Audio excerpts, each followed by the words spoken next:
Muito bem, minha gente, estamos começando mais um Café com Teologia. Hoje, Armandão de volta.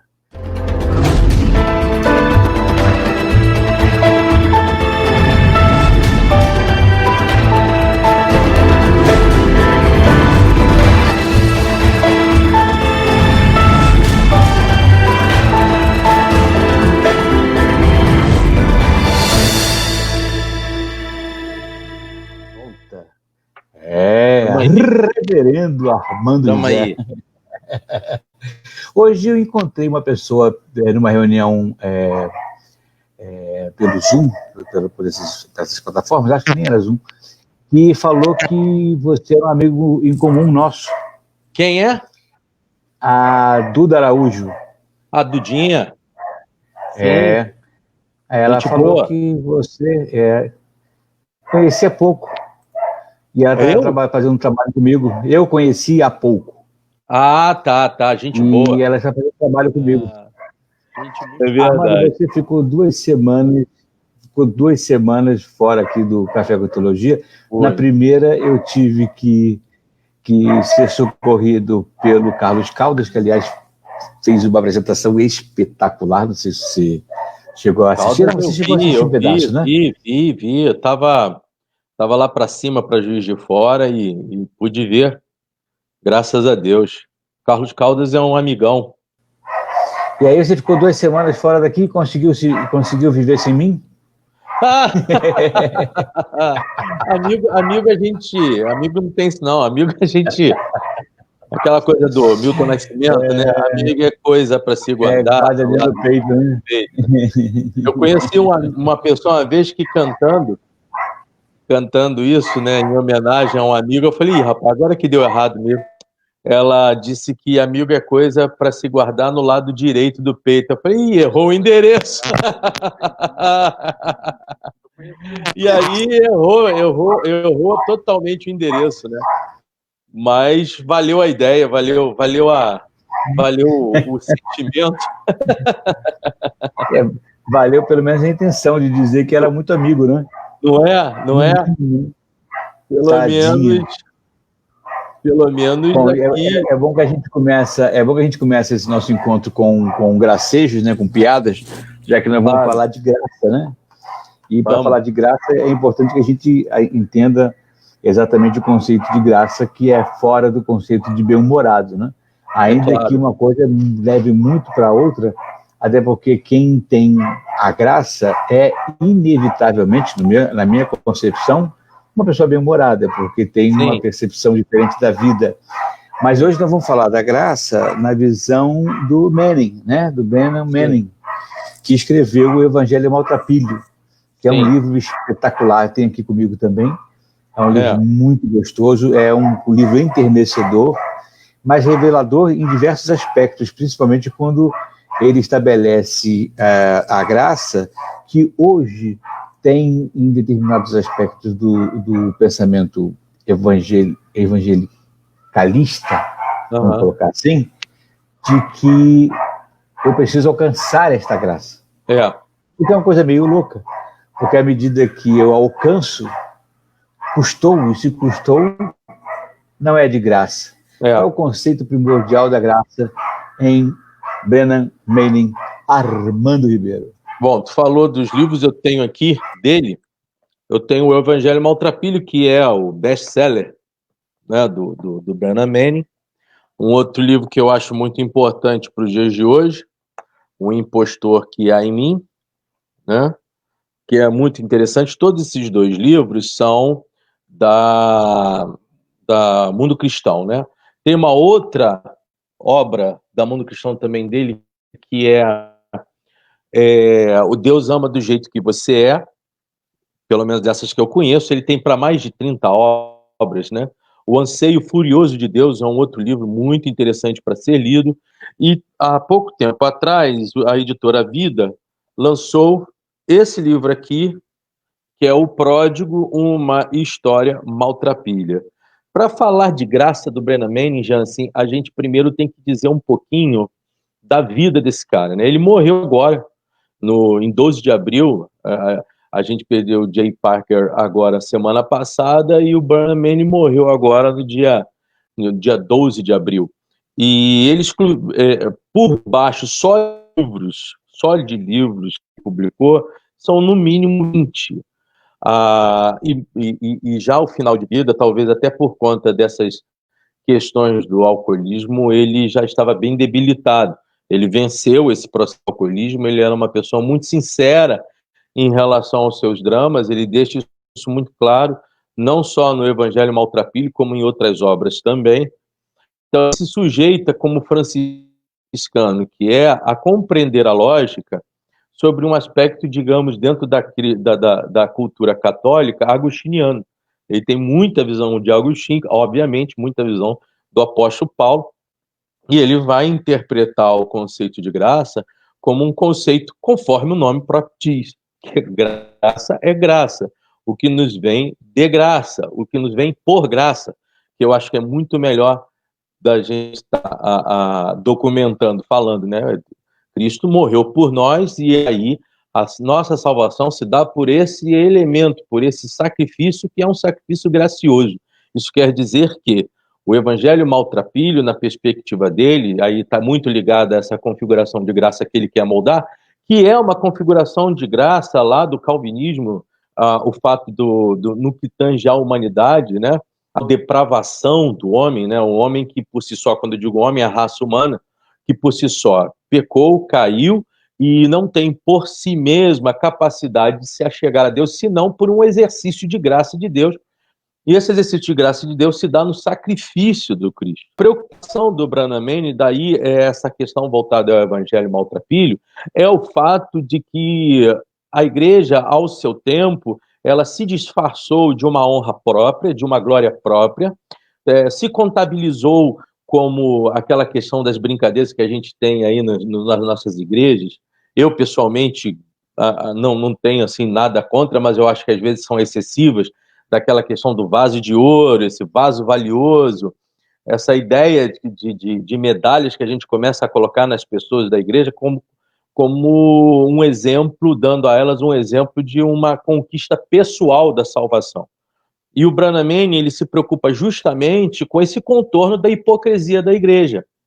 Está muito próximo, por exemplo, da visão da graça barata de Dietrich Bonhoeffer, quando Dietrich Bonhoeffer disse que a cultura da graça perpetrada pela igreja é uma cultura de graça barata, porque ela não se dispõe a fazer o exercício do reino, que é o exercício da graça do Cristo, e interpretar, então, em si mesma as composições e a forma da qual ela pode se subsistir sem a necessidade, inclusive, de Deus. Bonhoeffer, quando falava isso, quando questionava isso, tanto no livro Tentação como Vida em Comunhão, ele deixa isso muito claro, também em outras obras, ele está batendo na igreja protestante, na igreja luterana, que está completamente deformada pelo nazismo. O Branham Manning, inclusive, cita em alguns movimentos o Bonhoeffer, mas ele vai também se levantar e nas suas escritas, que são muito mais pastorais do que construções teológicas dogmáticas, ele não está se preocupando em fazer isso. O Branham Manning, ele vai levantar esses aspectos também a partir de outros personagens cristãos, e inclusive da literatura, né? Quem lê, eu convido a pessoa que vier a ler, por exemplo, o Evangelho Maltrapilho, pegar todos os personagens cristãos, Santa Dávila, o próprio Agostinho, que ele levanta em alguns momentos, Tomás de Aquino, escritores contemporâneos, filmes que ele de Hollywood, peças da Broadway, e que ele sintetiza a graça não tendo esses aspectos como exemplo, mas usando esses aspectos como uma estratégia de tentativa de explicação à igreja para o caminho que ela está andando. Inclusive, no primeiro capítulo do livro, né, há alguma coisa errada, ou coisa assim, é o primeiro capítulo lido, porque esse livro ele é um segmento de vários textos do Branham Manning que se tornaram livros, né? Dentre esses textos e existe o Evangelho Maltrapilho, mas você tem outros textos belíssimos, alguns, na minha visão, inclusive, mais impactantes do que o próprio Evangelho Maltrapilho, mas há alguma coisa errada, logo de cara ele demonstra o fato de que ele pregava acerca do Evangelho de Cristo, e tanto o pastor quanto o seu auxiliar na igreja diziam que tinha alguma coisa errada, porque em momento algum Branham disse para a igreja como ela deve fazer para ser salva. Esses aspectos são muito interessantes para os nossos dias de hoje, e esses contornos, esse desenho da igreja de hoje, que se entende autossuficiente.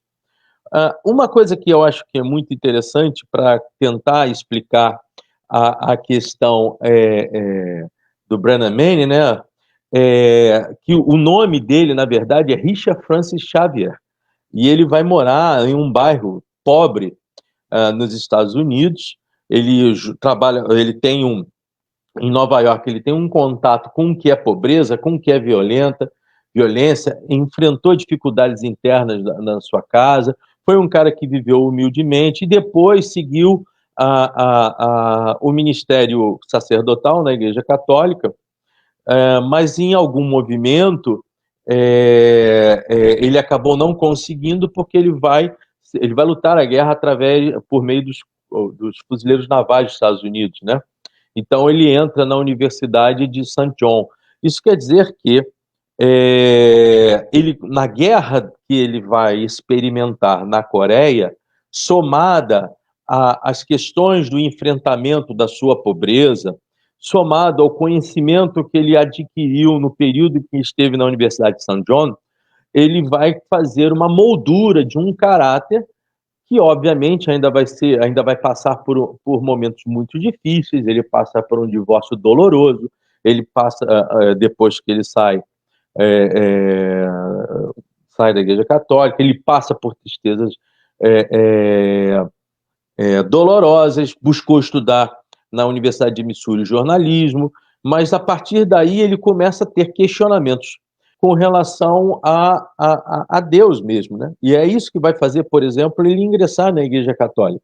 É uma busca que ele já tinha, e esse processo todo, para ele queria ter um significado exato do que serviria, então, para nós termos uma vida cristã.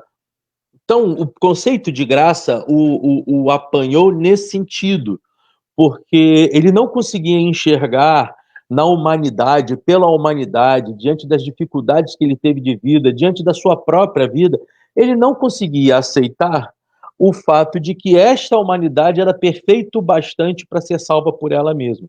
Essas inquirições vão fazer com que ele se revele dentro do cenário da própria Igreja Católica e busque, mesmo sendo um franciscano, muita influência de Santo Agostinho. Na verdade, se você pega apóstolo Paulo, Agostinho e Calvino, existe uma sintonia óbvia, muito próxima no que tange a conceito de graça e no conceito de salvação.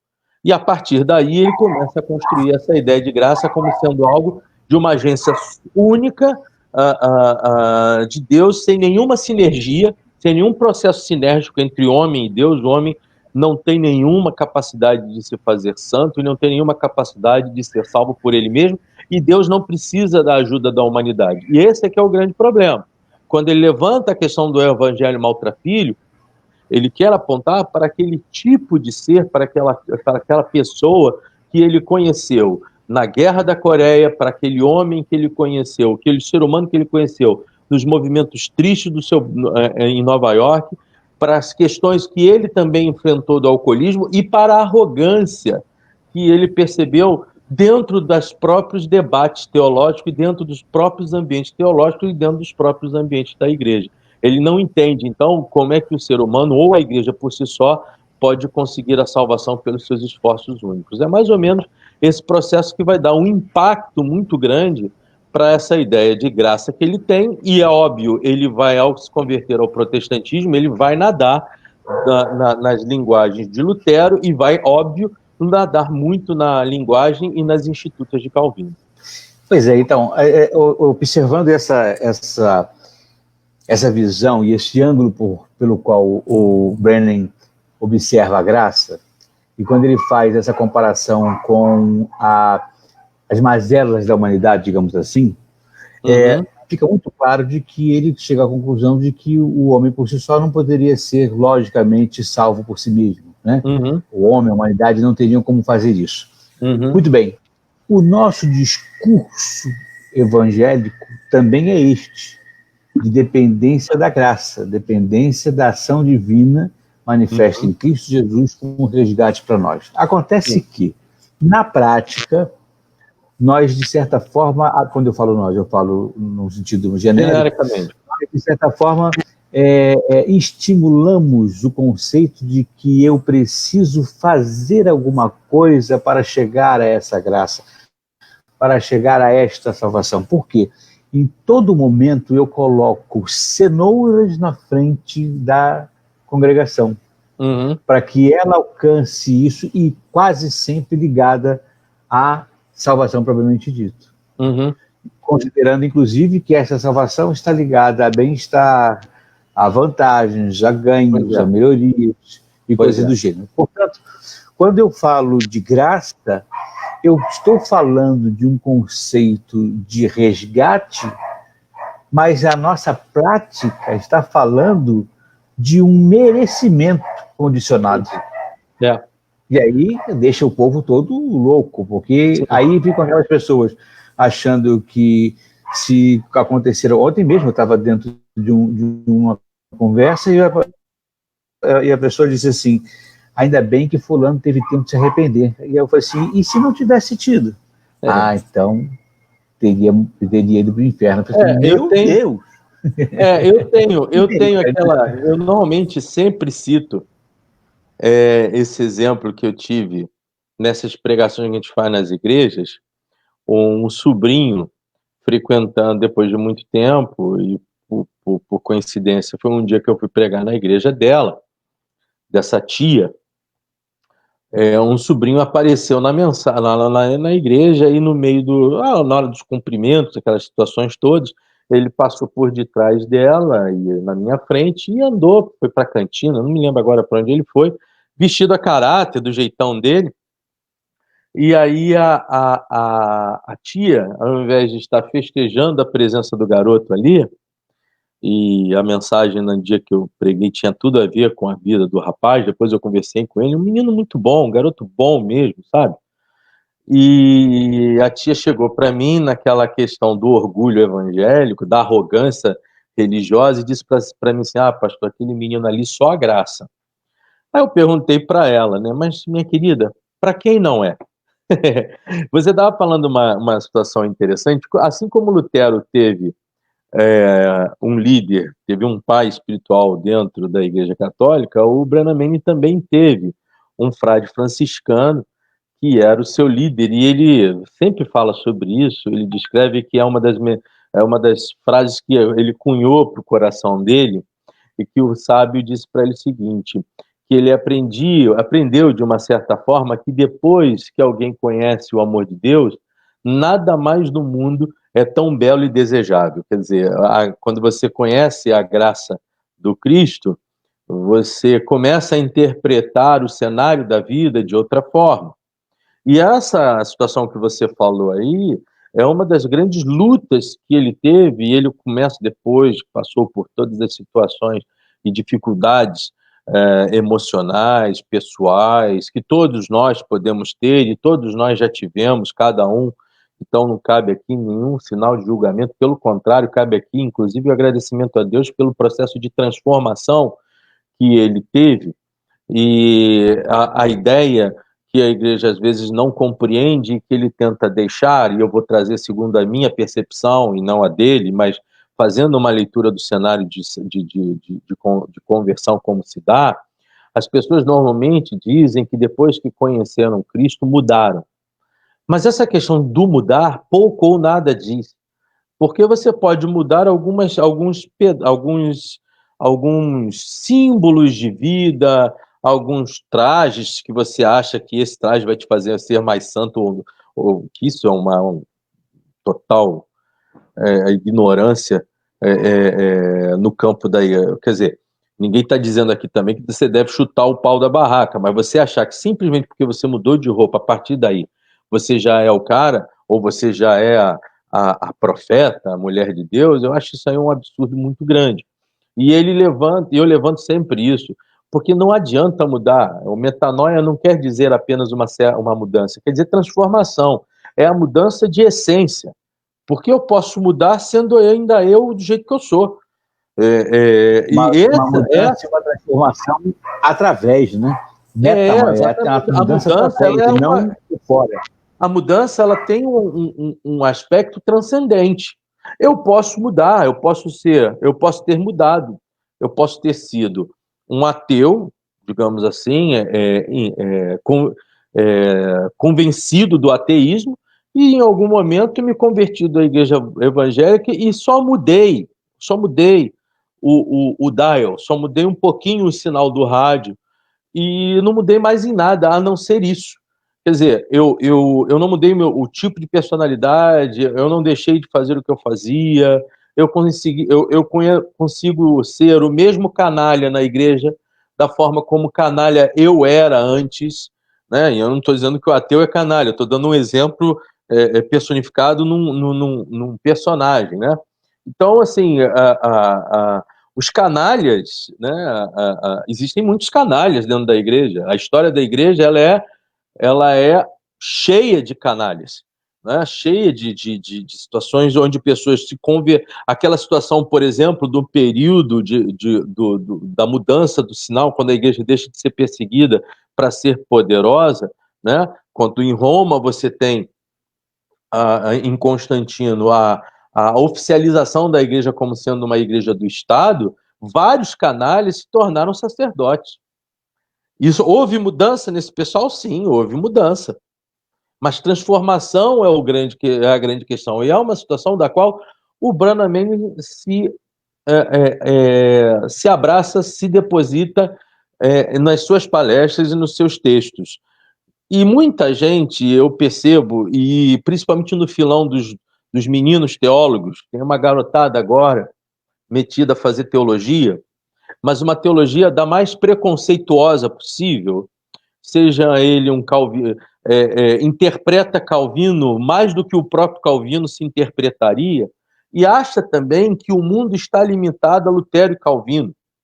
E essas pessoas acabam, então, destruindo personalidades cristãs importantes. O Branham Manning é um cara muito perseguido porque essas pressuposições calvinistas de alguns novos teólogos de 20, 23 anos, que nem seminário fizeram, mas já acham que conhecem tudo, normalmente são de forma violenta, um ataque violento à figura do Branham Manning. Uma das situações, por exemplo, é achar que ele é um adepto ao universalismo. Ele deixa muito claro que ele não é um adepto ao universalismo. O problema todo é que a graça da qual o Branham Manning se apoia para estar falando, que é a mesma da qual pela qual o Calvino defendeu, Paulo defendeu, Agostinho defendeu, o próprio Tomás de Aquino, ainda que seja por uma estrada um pouquinho mais diferente, um pouquinho diferente daquela que foi construída por Agostinho, também tenta defender a partir de processos científicos.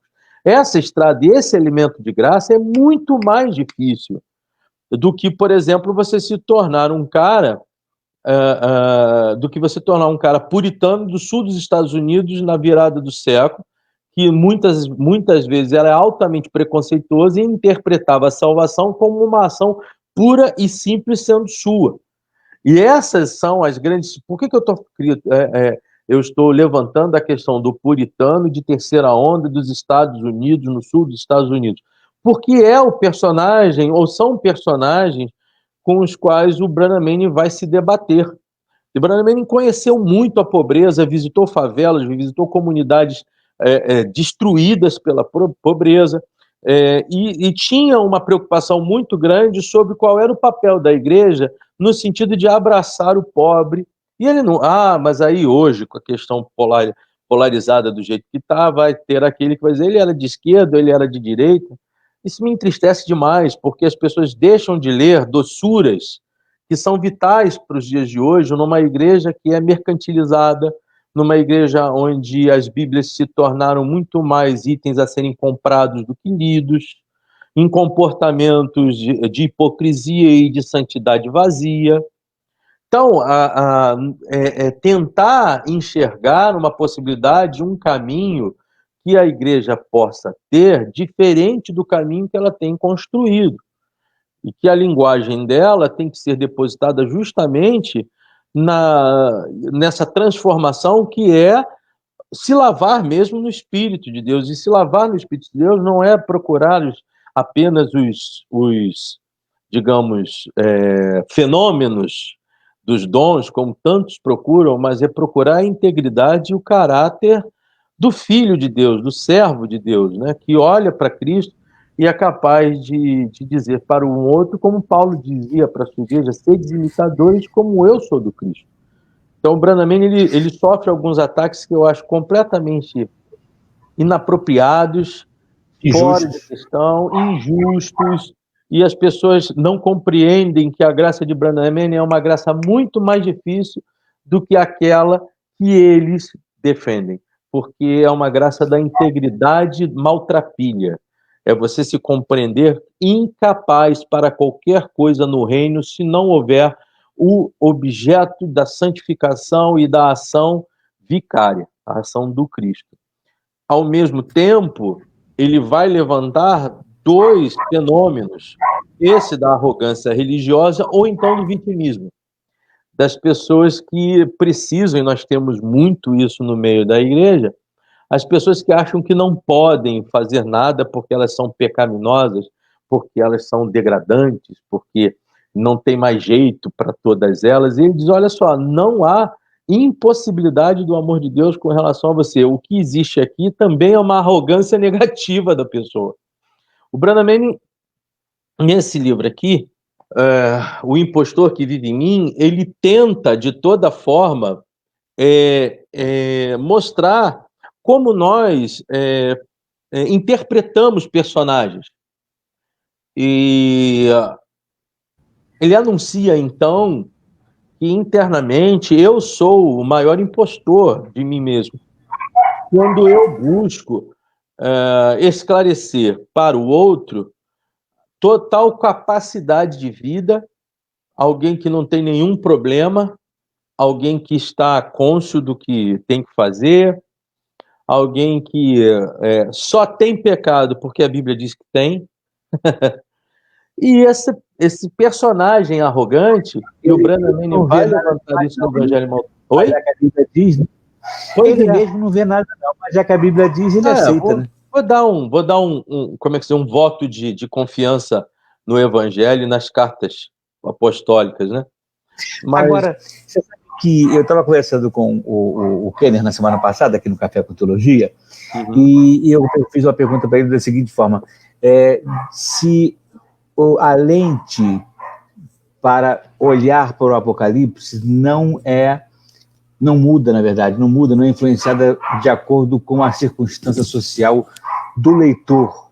Queria dizer o seguinte com ele: o teólogo sentado numa cadeira na América Latina, ele enxerga o Apocalipse da mesma forma que o camarada que está sentado num escritório em Nova York, um cara que está sentado numa casinha na China.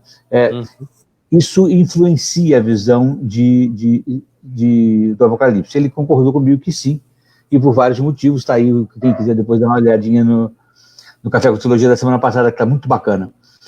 Trazendo o mesmo conceito, você não acha que esse momento pragmático que nós vivemos, principalmente dentro do Brasil, onde a onda da meritocracia é extremamente difundida como aquilo que pode levar você a um lugar melhor, a uma condição melhor de vida, não atinge a visão da graça, fazendo com que ela se torne um caminho de conquistas e não um caminho de percepção da sua mazela, da sua fraqueza, tirando de você a capacidade de dizer ai de mim diante da santidade inefável de Deus? Eu acho que essa pergunta, tanto no campo do escatológico, mas eu preferia dizer no campo da revelação, porque a questão do Apocalipse é revelação dos fins dos nossos dias, não dos fins da vida, não do fim da história com Deus, né? O Apocalipse deveria ser um livro a ser lido e, ao mesmo tempo, ser interpretado e ser exaltado, porque no Apocalipse é a carta que nos mostra que tudo isso que nós passamos hoje, todas essas mentiras que nós vivemos hoje, todas as consolidações ideológicas, todos os contextos de estados, eles vão acabar. Mas vão acabar a partir de quem? Do Verbo vivo, que é Jesus Cristo. E nesse sentido, e tem a ver com a questão da graça, existem lá aqueles que tentam interpretar o Apocalipse como aquela ideia do arrebatamento, né? Tentando mostrar ufanicamente de que a igreja não vai passar por situações difíceis. Então, assim, nós já não estamos passando por situações difíceis agora, o que vai ser mais difícil? Então, primeiro, assim, a visão do Apocalipse no sentido do arrebatamento da igreja antes das dores é uma visão do século XIX. A visão da cristandade desde sempre é uma visão de que nós vamos passar por aflições. Isso aí, para mim, é básico e eu tento interpretar o Apocalipse como um sinal de vida. O Apocalipse me incita a viver. Me incita a fazer parte dos eleitos do Cordeiro, me incita a responsabilidade de repente, ter que vestir as vestes em sangue, me incentiva e, ao mesmo tempo, me esperança a fazer parte daquele coral com os anjos e com todos aqueles que são eleitos, e me incentiva também a querer que outras pessoas estejam comigo nesse processo. Bom, levando para o contexto da graça, só existe uma graça. Só existe uma graça. Qual é a graça? A graça bíblica. Qualquer outra interpretação, seja na América Latina, seja na Europa, seja na Ásia, que não for esta graça, será uma graça maquiada. O que eu acho que nós vivemos hoje é a maquiagem dos elementos e das construções teológicas a partir dos conhecimentos e tendências ideológicas. A graça cristã, ela não é uma graça empobrecida na imagem daquele que vive nas comunidades carentes e nem é a graça ufanista e arrogante do pessoal de Wall Street. A graça de Cristo salva tanto um quanto o outro. E essa questão faz com que a igreja tenha a responsabilidade de não substituir essa graça, mas espelhá-la para o outro. Ela é uma graça a partir do evangelho, do querigma, da proclamação, que impacta o miserável e impacta o acionista, o CEO. A grande questão é que quando você está num estágio de autorrealização, você acaba se tornando Deus de si mesmo e as suas análises acabam sendo análises cegas e arrogantes, segundo isso se a pessoa tiver qualquer noção de existência, entre aspas, porque para mim Deus é em si, ele é, né? Mas isso se as pessoas estiverem acreditando na possibilidade de uma divindade. Já começa por aí. Quando eu falo do pobre, e aí é uma questão que o Branham Manning vai falar também, porque ele é um cara que vai conhecer guetos, como eu já disse, guetos empobrecidos, como é que eu, como igreja, a partir da mensagem da graça maltrapilha, ou seja, não a graça de Deus, mas aquela que o homem maltrapilho compreende e se entende incapaz de tê-la, e aí, quando ele a tem por uma dádiva, por uma entrega extra nós, né, vem de fora de nós, e a partir daí ele deseja também entregar isso a outra pessoa. As questões que o Branham Manning fala é se substancialmente a gente está preparado para receber pessoas que nós achamos, diante da nossa arrogância religiosa, incapazes de ter a graça. Então, aquela questão da igreja de olhar para um travesti e ver nele um final terrível de vida, se achando superior a ele. O Branham Manning, se você me perguntasse, Armando, qual a parábola ou qual o texto, o desenho que Cristo deixou para nós que representa bem o Branham Manning, eu diria dois, claro.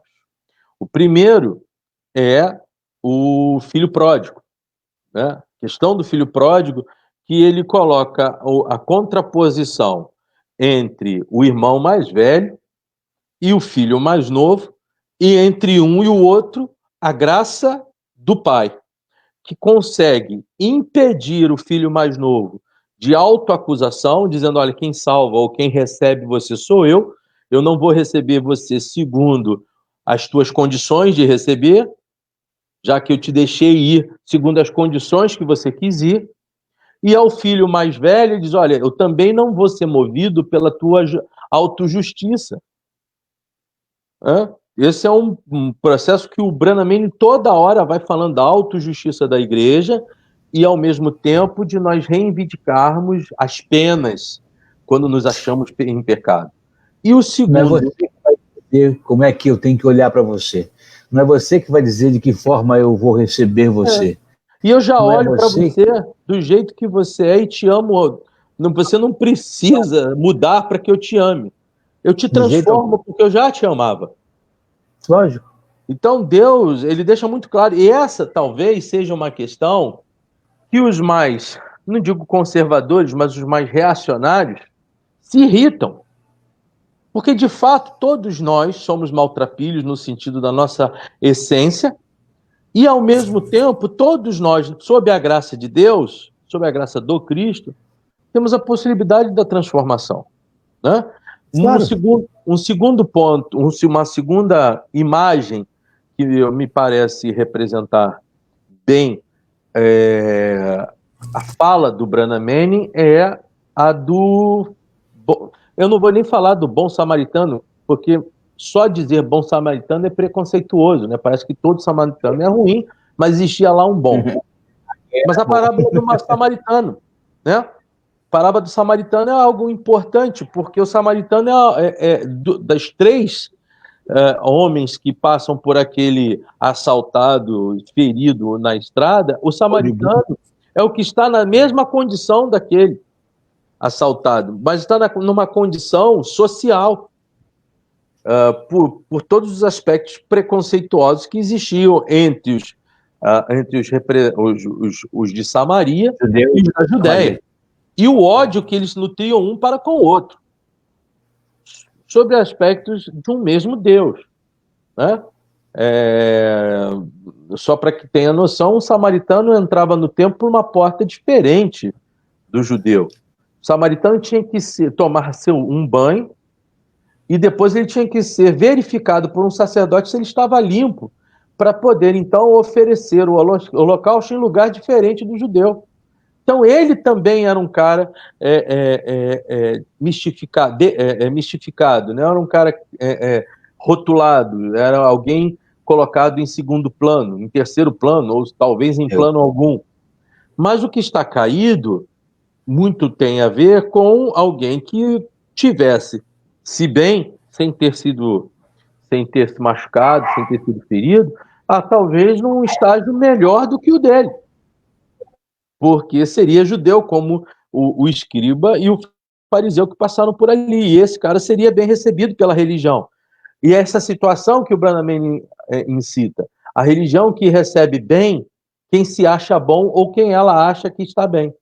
Isso faz com que a igreja possa testificar que um político, que uma personalidade, que uma pessoa seja boa o bastante para entrar no seu relacionamento interno, ter um relacionamento amigável com a igreja, ainda que não seja da igreja, pelo simples aspecto social, estético, político, né? Então você pode dizer que um pilantra, um mau caráter, seja uma pessoa que afeta a igreja recebe e o abraça. mas também por outras questões estéticas, você olha para aquele que tem os seus problemas, mas que está numa situação diferente, é um ferido por si só, que se assume ferido, que tem vestes sujas, encardidas pela vida, a igreja vira as costas para ele. É essa preocupação, por exemplo, de Tiago na sua epístola, né? Quando Tiago escreve, ele está escrevendo para uma igreja e está, da mesma forma que é irônica, é contundente dizer, olha, prestem atenção, deixa quem chega e que está machucado, que está maltrapilho, que está cansado, que ele se sente aqui na frente, que ele receba um carinho maior. Não deixem essas pessoas ao léu, né, na periferia da igreja. Então, não deixa amar. Porque senão a gente representa um evangelho, ou talvez temos um reino que em nada se difere das relações sociais atuais, né? Então, é nesse sentido, Jansen, que eu digo que quando Branham levanta a ideia desta graça sobre um aspecto maltrapilho do ser, isso é muito mais difícil de nós entendermos se nós não tivermos realmente a vida lavada e compreendida a partir do Cristo, na simplicidade do Cristo, sabe? E ele levanta algumas situações, como justamente essa, do consumismo cristão, né? Nós consumimos muito. Nós, assim, não conseguimos ter os nossos momentos de reflexão, de meditação. Nós estamos sendo sempre levados pelos points gospel, pelo o que tem de novo. Eu fico assim, essas perguntas que às vezes me chegam, pastor, o que tem de novo acontecendo? Eu falei, não, o que tem de novo acontecendo já faz 2000 anos. As boas novas estão aí, eu não preciso nada de novo, né? Não preciso nada de novo, é o que o apóstolo Paulo fala.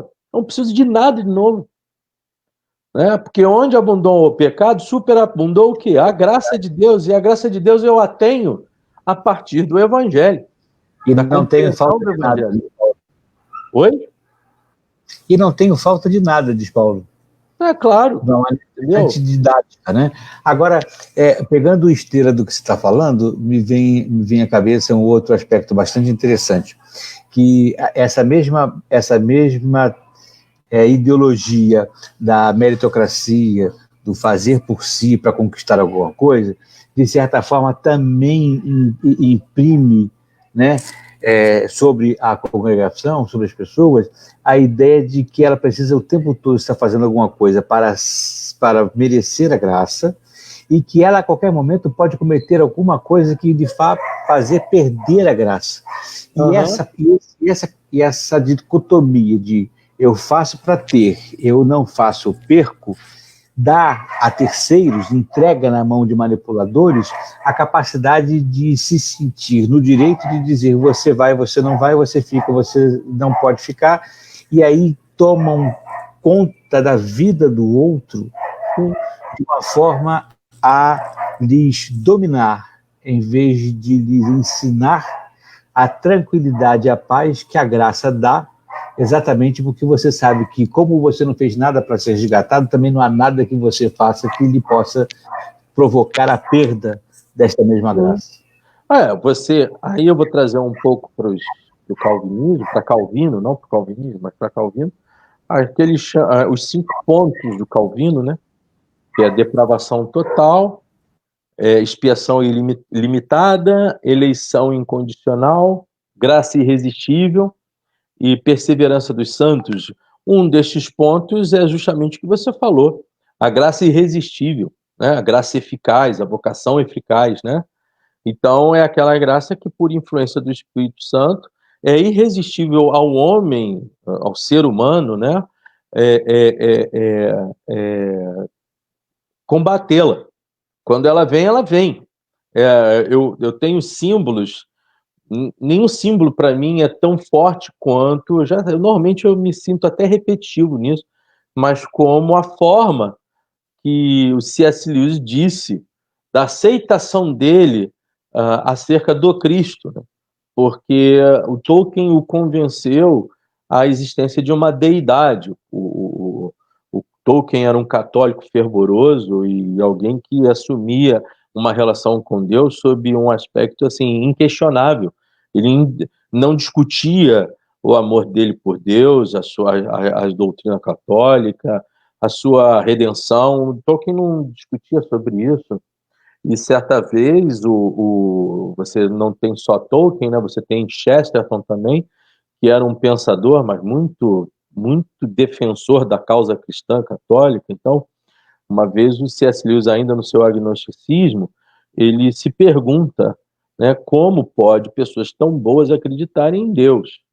A partir de Tolkien, ele vai ter a sua, eu não digo a sua conversão, mas ele vai ter o convencimento da existência de um ser acima dele que o guiava, e ele passa a admitir realmente a possibilidade de um Deus. Agora, a questão da graça irresistível, ela é sensacional, porque ele descreve claramente que ele, numa noite, não conseguia mais dormir, estava com sudorese, suado, ele percebeu que estava acontecendo alguma coisa diferente, ele se levanta, vai para o espelho, olha para o espelho como se estivesse olhando para Cristo e diz para Jesus Cristo isso. Ele fala, olha, chega, você venceu, eu não consigo suportar o seu amor. A graça irresistível, ela tem essa característica, o amor de Deus é insuportável pela humanidade.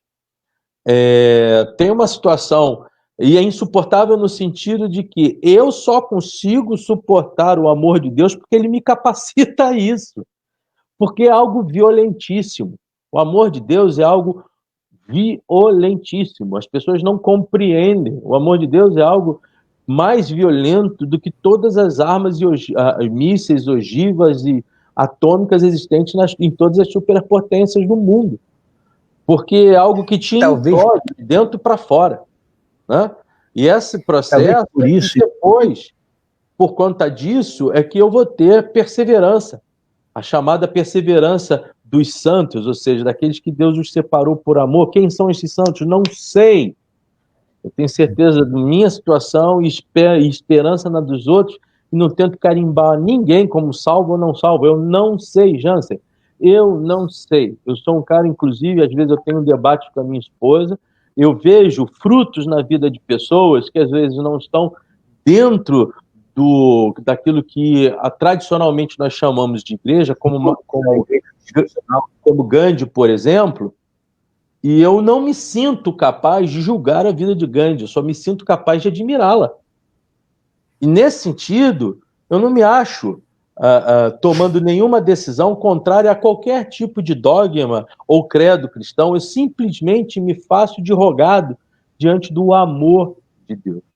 E eu vou te dizer mais, Jansen, eu estou hoje num processo de vida que, se acharem também, que achem. Entendeu?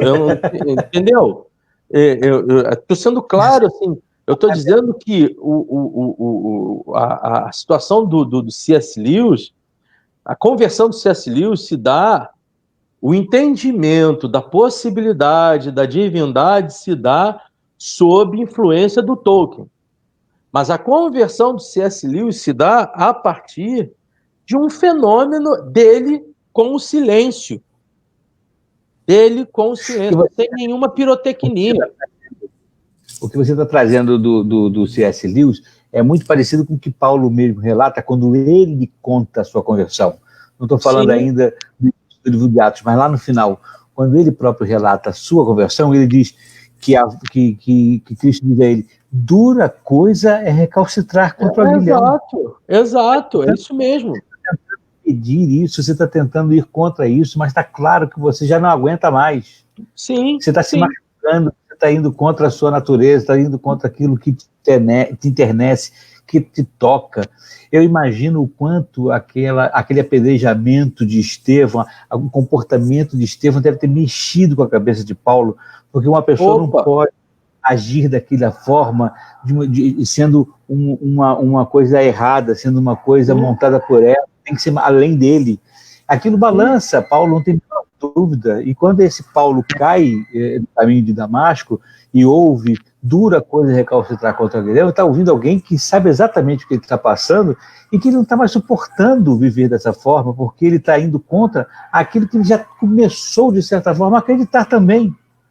Sim. E aí já está não tendo acreditar para não ter que dar razão, não ter que dar a mão à palmatória, para não ter que perder toda a sua condição social e de prestígio dentro da familiaridade judaica. Enfim, ele está contra aquilo que já lhe tocou, a graça já lhe alcançou e ele não está aguentando mais. Com certeza. Essa é a graça que nos atinge, é aquela graça que atinge Isaías. Ele diz: miserável, ai de mim, que pereço, porque eu sou um homem de lábios impuros e habito no meio de um povo de impuros lábios. É claro. Diante da grandeza de Deus e da graça de Deus, nós nos rendemos, porque ela é insuportável, como você falou. Insuportável no sentido que você não consegue contê-la.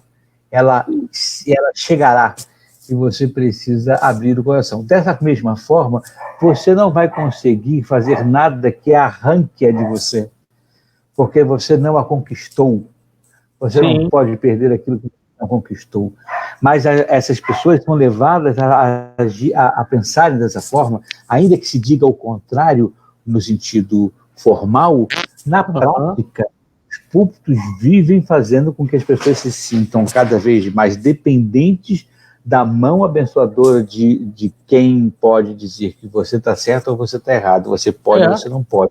E aí as vidas vão se pilhando de debilidades com a sensação de que a qualquer momento a qualquer momento podem se perder. Ontem a pessoa dizendo: mas se eu não tiver tempo de arrepender, eu falei assim: não faz mal, fica tranquilo, morre em paz.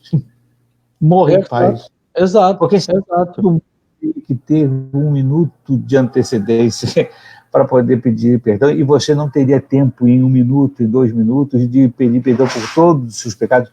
Não funciona desta forma. Porque se dessa forma funcionasse, não haveria quem pudesse ser salvo. Você não pode. Esse evangelho maltrapilho é aquele que aceita você como você é. Isso, com certeza. E que lhe dá, a partir daí, não lhe traz peso, lhe traz a leveza do interpretar da vida, mas, ao mesmo tempo, a coerência e a dignidade de desenvolvê-la segundo não aspectos meramente morais, mas de transformação. Isso quer dizer que eu não sou humilde porque eu me faço humilde. Eu me torno humilde por força maior. Entendeu? É isso. Eu não tenho o direito de receber medalhas ou buscar patentes pelo fato de eu ter me convertido ou de eu, de repente, ter me tornado uma pessoa boa. Eu não preciso de nada disso, eu não preciso de premiação nenhuma. A minha premiação já me foi dada antes mesmo de me fazer gente, antes mesmo de eu me fazer potencialmente humano, né? Eu tenho visto aqui um bebê da moça que trabalha aqui em casa, como Deus ele é perfeito na sua condição criadora, mas como nós somos indefesos, como nós somos realmente como seres indefesos, e nós vamos crescendo e acreditando que nós podemos, digamos assim, interpretar a vida segundo a nossa própria vontade, e temos a falsa ideia de que somos livre o bastante para fazer a nossa própria vida, quando esta vida está na nossa mão, como o fio das moiras, na mitologia grega. Basta que uma delas pegue a tesoura e corte um fio de cabelo, que a partir dali eu perdi o direito da existência. Estar vivo é só um andar paralelo para morrer. Tem uma pergunta do Tiago Prego aqui: se graça irresistível e liberdade caminham juntas? Sim, porque a chamada, o aspecto voltado à graça irresistível, ela passa, na minha visão, a partir da soberania de Deus, Porque aquilo que nós chamamos de liberdade talvez não seja liberdade, entende? O que é andar em liberdade? O que é ser livre? Essa é uma questão, inclusive, aí vindo para a minha área da filosofia, aspectos muito claros sobre o questionamento do que é liberdade. Será que nós pensamos por nós mesmos? Né? O Nietzsche mesmo, naquela obra a Verdade e Mentira, no sentido da moral, ele nos deixa um certo alerta com relação a essa situação. Agostinho diria que liberdade é estar nos braços de Deus. Estar fora, completamente fora de uma relação com Deus, não é um sinônimo de liberdade em Agostinho. O próprio Tomás de Aquino percebe que toda ciência só é ciência quando ela é interpretada a partir do fenômeno da relação homem e Deus. Eu não estou aqui tentando transformar a graça numa ação fortuita de Deus. Eu estou dizendo que homens só conhecem a liberdade, essa talvez não seja a liberdade que o mundo dá, né? O próprio Cristo levanta isso, né? Essa liberdade que a gente imagina ser liberdade, talvez seja o nosso maior encarceramento, a nossa maior prisão. Se você considerar que Paulo diz que uma vez sendo feitos livres do pecado, nos tornamos servos da justiça, essa liberdade, ela na verdade, ela tramita entre o cativeiro do pecado e o serviço à justiça. Sim, sim. Então, liberdade no sentido de uma libertinagem que me permite fazer o bem entender, a graça não dá. Mas eu também não preciso me preocupar com isso, porque quando eu me torno servo da justiça, eu tenho prazer no serviço à justiça. Não é uma questão de ou de uma obrigação que me é pesada, porque senão o fardo seria pesado e o jugo terrível. Isso. Mas Cristo diz que o fardo e o jugo não é pesado. Portanto, servir a essa justiça é alegre, é feliz, e faço isso com a alegria que a liberdade dá, ainda que eu sirva à própria justiça. O que não existe aquela ideia.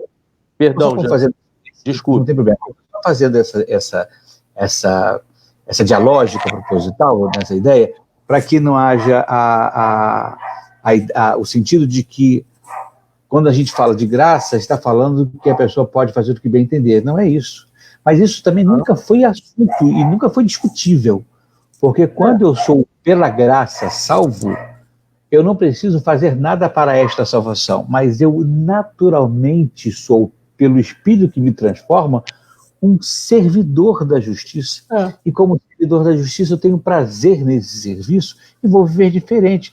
Mas não preciso de algoz, não preciso de ninguém tomando conta da minha vida, não preciso de absolutamente nada, porque o Espírito de Deus habita em mim. Não, é justamente aquele aspecto que está inserido. Fazendo o trabalho de me orientar para que eu cresça e chegue à estatura do varão perfeito, à medida, à imagem e semelhança de Cristo.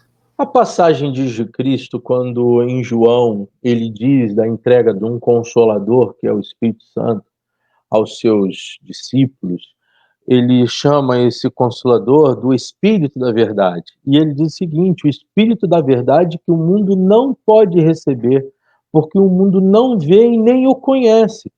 Mas vós o conheceis porque habita convosco e estará em vós. Quer dizer, ele já habitava e estaria. E é interessante quando ele diz que o mundo não conhece, para discípulos que ainda vão conhecer melhor. E não é um aspecto, não é um estalo, né? É uma convivência eterna da relação, do amor de Deus para conosco, não é? E é por isso que ele deixa claro essas condições, e é nesse trecho, né, quando ele fala sobre Consolador, ele diz o seguinte: olha, eu deixo-vos a vocês a paz, e eu vou lhe dar a minha paz, quer dizer, deixo-vos a paz e a minha paz vos dou. Não vou-la dou como o mundo dá, pois então não turbe o vosso coração e nem se atemorize. Nós vivemos movimentos sociais desde sempre, eles não são novidades da era pós-moderna, eles não são novidades do período contemporâneo. A aflição é algo que convive com o humano. O homem é um ser aflitivo. O ser humano é um ser aflitivo porque nós desenvolvemos relações com problemas, né? Se você hoje tem aflição com relação à doença ou com a criminalidade que ocorre na cidade, você imagine, por exemplo, os chineses, a aflição dos chineses diante da possível invasão de Gengis Khan. Você imagine os poloneses diante da invasão ou da possível divisão entre a União Soviética de Stalin e o nazismo de Hitler. Você imagine, e aí é mais fácil a gente perguntar aos nossos pais, mas eu e você nascemos nesse período, que a ansiedade e a angústia da Guerra Fria e da possibilidade da guerra atômica e de situações que hoje estão retornando com essa situação China e Estados Unidos, ou seja, o mundo por si só não conhece a paz. Ele fala sobre paz, ele argumenta sobre a paz, ele fala sobre justiça, ele argumenta sobre justiça, mas é como se nós estivéssemos tentando aprender o idioma da paz que é somente conferido a Deus. Então, a nossa paz, ela é limitada, a nossa justiça, ela é rarefeita e ela se colapsa dentro do quê? Dos próprios movimentos do tempo e da história. A história é uma serva de Deus que foi capacitada por Deus para nos esbofetear todo dia. Porque todas as nossas certezas, sejam elas quais forem, caíram por terra, não é? As certezas dos Césares de Roma caíram por terra, as certezas de Napoleão caíram por terra, as certezas de Hitler caíram por terra, as próprias certezas da democracia norte-americana estão caindo por terra, as certezas do comunismo caíram por terra. É que nós somos teimosos em admitir isso, né? O Zygmunt Bauman, ele coloca de uma forma muito correta a construção dos nossos pensamentos, que cada dia mais, e ainda mais agora com a questão do ser digital, nós deixamos de ser seres analógicos para sermos seres digitais, os nossos pensamentos acabam nos bloqueando e nos torturando devido à velocidade de achares e de achismos que toda hora nós temos. Eu acho que Cristo trouxe para nós, tenho certeza, um modelo de vida onde ao se despojar de tais valores, você consegue viver sobre a esperança da liberdade. Aliás, eu não tenho nenhuma vontade de ser livre. Assim como o apóstolo Paulo, eu tenho toda a intenção e esperança de ser escravo de Cristo. Porque, para mim, estar em Cristo é vida. É nesse sentido que o Evangelho Maltrapilho me derrama diante de Cristo. Me derrama a compreendê-lo e me derrama a não ver Cristo apenas como um símbolo ou apenas como alguém representado nas doutrinas da igreja. Eu não estou questionando as doutrinas da igreja. Eu estou pulando elas para abraçar Jesus. É diferente. Muito bem.